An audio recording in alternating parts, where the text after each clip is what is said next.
এই ভিডিওটি একটু মনোযোগ দিয়ে দেখুন। একটি ট্রাফিক সিগন্যালে এসে একটি ল্যাম্বরগিনি গাড়ি থেমে যায়।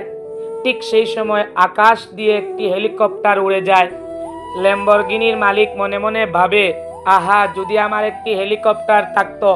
ঠিক তখনই ল্যাম্বরগিনির পাশে এসে একটি সাধারণ গাড়ি দাঁড়ায়।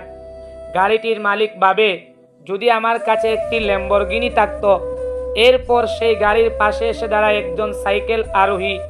সে মনে মনে ভাবে, কমপক্ষে যদি আমার একটি গাড়ি থাকতো। এই তিনজন সামনে এগুতেই দেখা যায় একজন মানুষ পায়ে হেঁটে আসছে।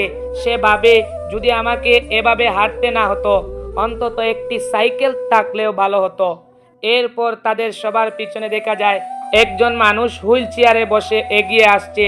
সে মনে মনে ভাবে, আহা, যদি আমি একবার নিজের দুই পায়ে হাঁটতে পারতাম। এই পুরো দৃশ্য দেখে আমরা কি বুঝতে পারি?